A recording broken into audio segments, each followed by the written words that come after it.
This tutorial is going to be about using the text tool in Photoshop. So the typing tool and text tool in Photoshop. It works very similar to Illustrator, but there are some things that I want you to understand that are a little bit different than we're used to from what we learned in Illustrator. So first of all, the tool is the same in that it's also the T tool, and if you hit T, it switches right to it. When you want to type something, notice that when you select the T tool, the toolbar at the top changes, and then you've got all the settings that you're going to use for typing. So be very aware of that first. If I'm going to start typing, I want to know what font I'm going to type with.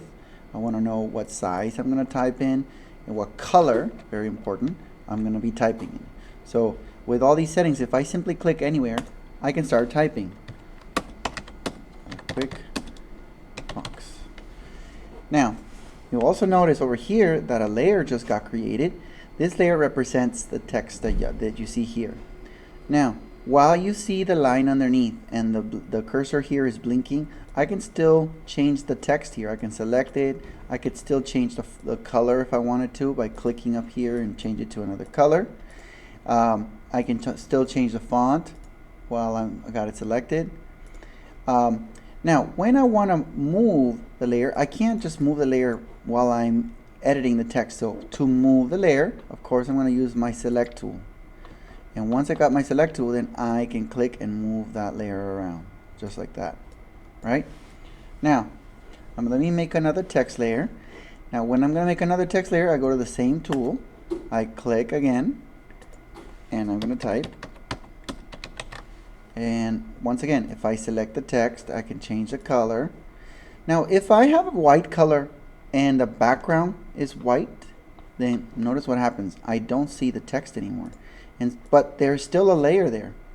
And one of the things that sometimes people might get really confused about is they click on the type tool, they want to type something, and they're typing and nothing shows up because the color is actually white.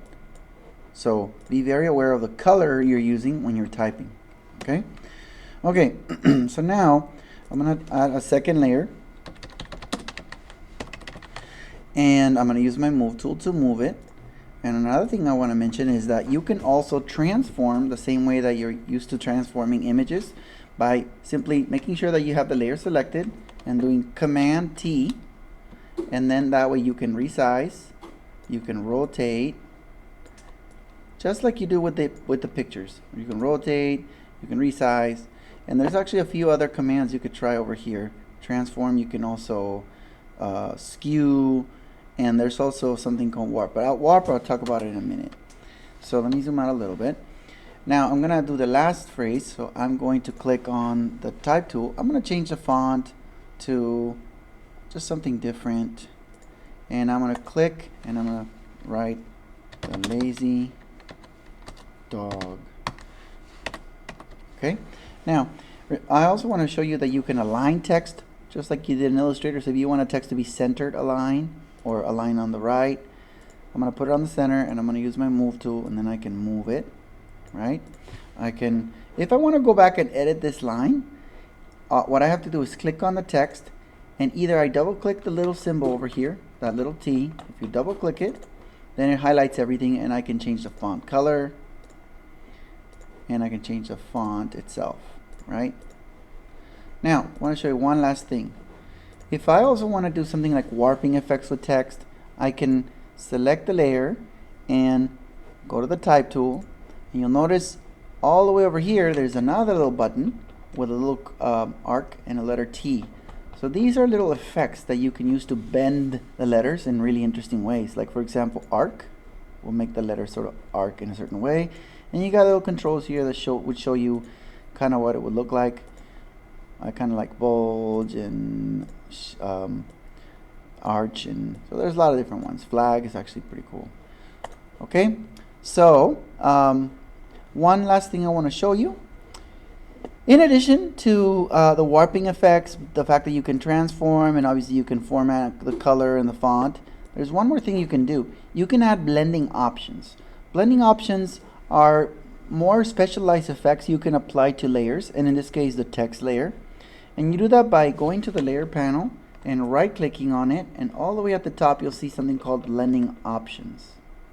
Now a quick shortcut, by the way, is to simply double click on that gray area of the layer, not on the T because that just highlights the text, but on this gray area. If you double click on that real fast, 1, 2, then you're gonna get this panel. Now if you look at what happens with the text when I click on these options, you get lots of different options. You might remember drop shadow because we've used it in a previous project, and the letters immediately get a drop shadow. Now if you click on the actual words, you are going to see controls on the right side, and so you get to play with this to your heart's content and do all kinds of different looks for these shadows the way you want, just the way you want them.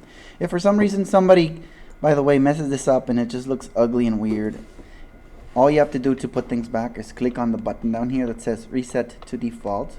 In the same panel, look for this button, and everything will go back to the starting point, which then again you can once again mess with the controls by yourself.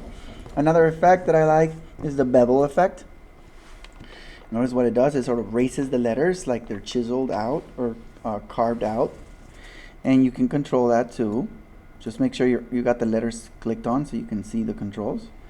Another effect that I like is the stroke. Obviously that's the one that we've used in Illustrator, and a stroke is simply an outline color. So if I want a very bright color, let's say, because I have a white background, I'm not going to see it, but let's say I do a bright green, then I get a bright green outline. And you can control how thick the line is and how opaque it is, meaning you can kind of see through it, and you can of course change the color. Okay, so those are some blending options that in addition to everything else you can try.